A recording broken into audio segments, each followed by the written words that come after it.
IPL ಬಗೆಗಿನ interesting ವಿಚಾರಗಳನ್ನು ಈ ವಿಡಿಯೋದಲ್ಲಿ ಹೇಳ್ತೇನೆ. ನಾನು ಶಾಂತ.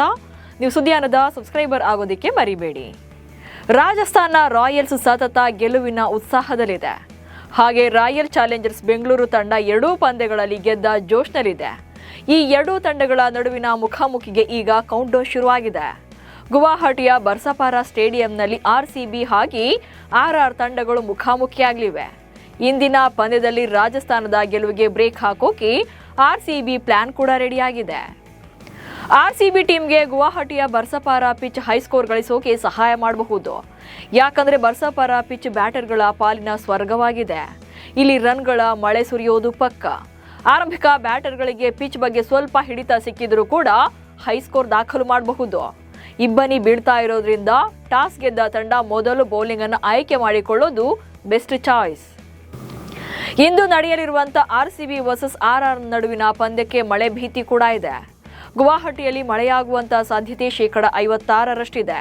ಸೊ ಇದು ಪಂದ್ಯಕ್ಕೆ ಮಳೆ ಅಡ್ಡಿಯಾಗಬಹುದು.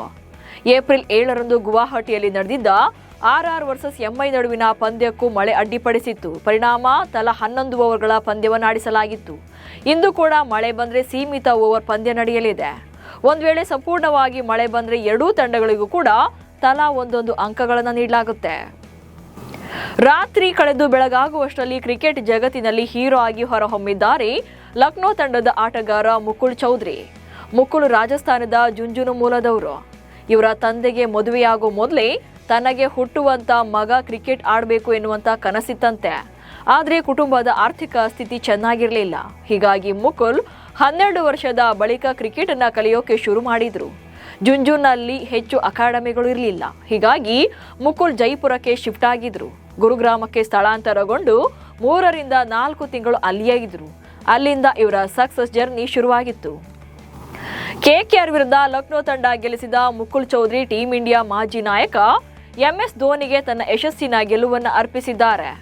ಪೋಸ್ಟ್ ಮ್ಯಾಚ್ ಪ್ರೆಸೆಂಟೇಷನ್ ವೇಳೆ ಮಾತನಾಡಿದ್ದಾರೆ.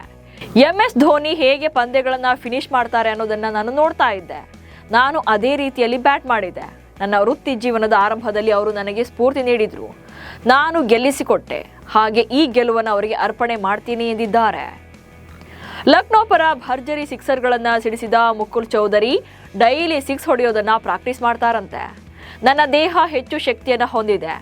ಆದರೆ ನಾನು ದಿನವೂ ಅಭ್ಯಾಸ ಮಾಡ್ತೇನೆ.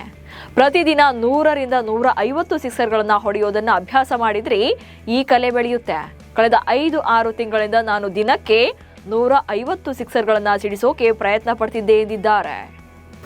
ಮುಕುಲ್ ಚೌಧರಿ ಅವರ ಇನ್ನಿಂಗ್ಸ್ ಅನ್ನ ನೋಡಿದ ಬಳಿಕ ಲಕ್ನೋ ತಂಡದ ಮಾಲೀಕ ಸಂಜೀವ್ ಗೋಯಂಕ ಕಣ್ಣೀರು ಹಾಕಿದ್ದಾರೆ. ತಂಡದ ಗೆಲುವಿನಿಂದ ಭಾವುಕರಾದ ಸಂಜೀವ್ ಗೋಯಂಕ ಮುಕುಲ್ ಅವರ ಕೆನ್ನೆಯನ್ನ ಪ್ರೀತಿಯಿಂದ ತಟ್ಟಿ ಅವರ ಅತ್ಯುತ್ತಮ ಪ್ರದರ್ಶನಕ್ಕಾಗಿ ಹೊಗಳಿದ್ದಾರೆ. ಕಳಪೆ ಪ್ರದರ್ಶನ ನೀಡಿದ್ರೆ ಆಟಗಾರರ ವಿರುದ್ಧ ಮೈದಾನದಲ್ಲಿ ಕೋಪ ಹೊರಹಾಕುವಂತ ಗೋಯಂಕ ಪಂದ್ಯ ಗೆದ್ರೆ ಅಷ್ಟೇ ಪ್ರೀತಿಯನ್ನ ತೋರಿಸ್ತಾರೆ. ವೈಭವ್ ಸೂರ್ಯವಂಶಿ ಅವರ ಬ್ಯಾಟಿಂಗ್ ಶಕ್ತಿಯ ಬಗ್ಗೆ ಚರ್ಚೆ ಆಗ್ತಿದೆ. ವೈಭವ್ ಹುಟ್ಟಿದ್ದು 27 ಮಾರ್ಚ್ 2011ರಂದು.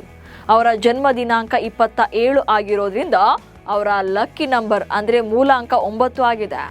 ಈ ಸಂಖ್ಯೆ ಮಂಗಳ ಗ್ರಹವನ್ನ ಪ್ರತಿನಿಧಿಸುತ್ತೆ. ಮಂಗಳ ಗ್ರಹದ ಪ್ರಭಾವದಿಂದಲೇ ವೈಭವ್ ಚಿಕ್ಕ ವಯಸ್ಸಿನಲ್ಲೇ ಇಷ್ಟೊಂದು ದೊಡ್ಡ ಸ್ಟಾರ್ಡಮ್ ಪಡೆದಿದ್ದಾರೆ.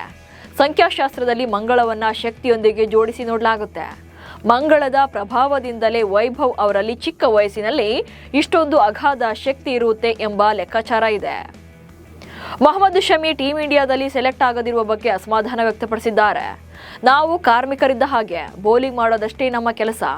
ಜೀವನ ಹಾಗೆ ವೃತ್ತಿ ಜೀವನದಲ್ಲಿ ಏಳು ಬೀಳುಗಳು ಗಾಯಗಳಾಗೋದು ಸಹಜ. ಆದರೆ ನಾವು ಕಠಿಣ ಪರಿಶ್ರಮವನ್ನು ಎಂದಿಗೂ ಕೂಡ ಬಿಡಬಾರ್ದು. ನಾನು ರೈತ ಕುಟುಂಬದಿಂದ ಬಂದವನು. ನನ್ನ ಬೇರುಗಳನ್ನು ಮರ್ತಿಲ್ಲ. ಆಟದ ಮೇಲಿನ ನನ್ನ ಉತ್ಸಾಹ ಇಂದಿಗೂ ಕೂಡ ಹಾಗೇ ಇದೆ ಎಂದಿದ್ದಾರೆ.